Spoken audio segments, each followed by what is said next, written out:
जब इतना केहू के ध्यान नहीं खे, इतना याद नहीं खे, और वो अपने आप के ब्याह से कहता गावत बा, मंच पर गावता, सब लोग सुनतो बा।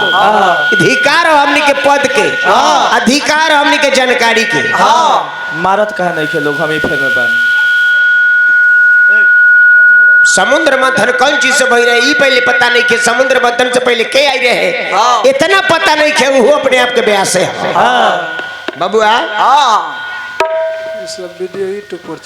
मंदराचल के मंथानी बनल, जन चीज से समुद्र मंथन जाला, मंदराचल के मंथानी बनल।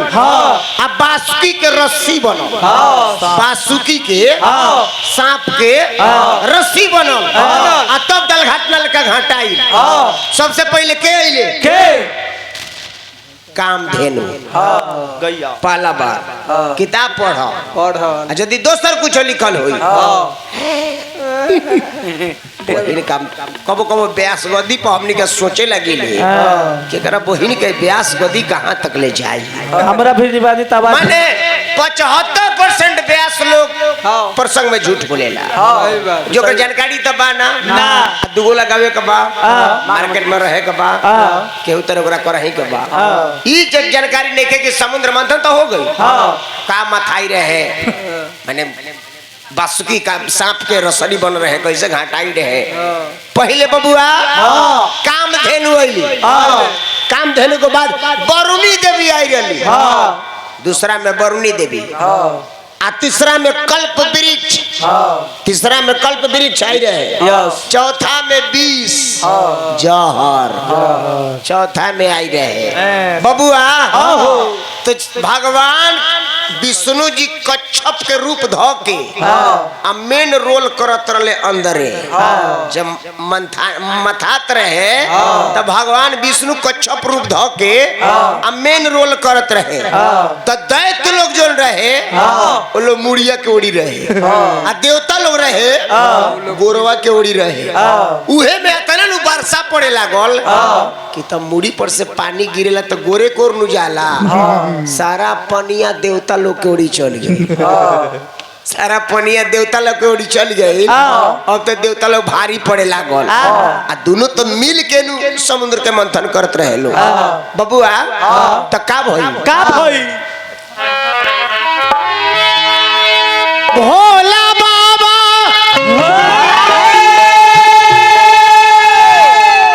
अरे जोगिया भोला बाबा, जोगिया भोला बाबा, जोगिया तो नरे नारायण बोले भोला बाबा जोगिया,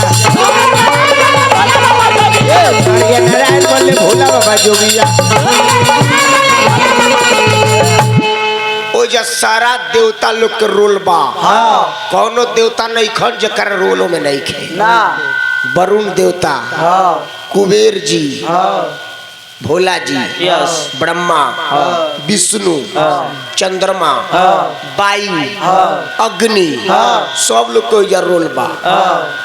दानव आ देवता तो शिव जी ई फेर में बाड़े कि यदि एक जहर जन बा ओह दल में चल गई तो फेरा हो जाए। अरे ये दल में चल जाई तब फेरा हो जाई।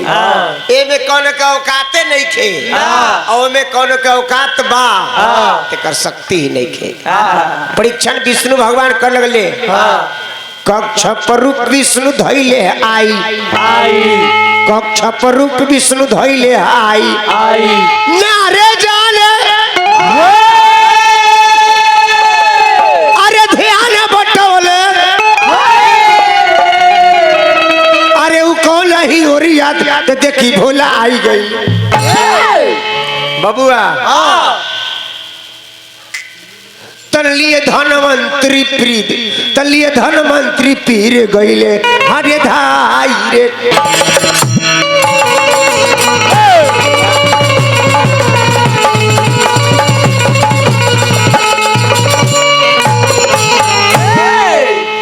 जहारवा जब आइल तो सारा जहारवा के नाग लोग चाट गई, सारा जहारवा के 20 के नाग लोग चाट गई।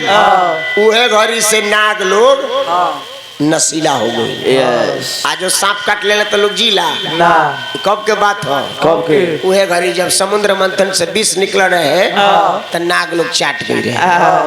अब बबुआ अमृत के घारा बा तो अमृत के घारा खातिर तो मारा मारी होता। बड़ी बढ़िया धुन बा। जसोमती मैया से बोले नंदलाला राधा क्यों गोरी मैं क्यों राधा क्यों गोरी राधा क्यों गोरी मैं क्यों राधा क्यों गोरी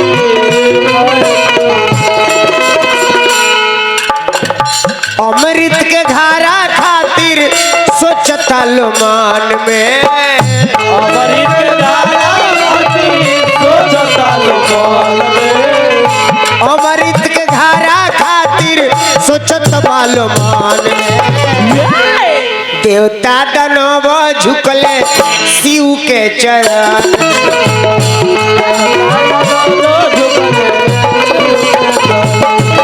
देवता दानव झुकले शिव के चरण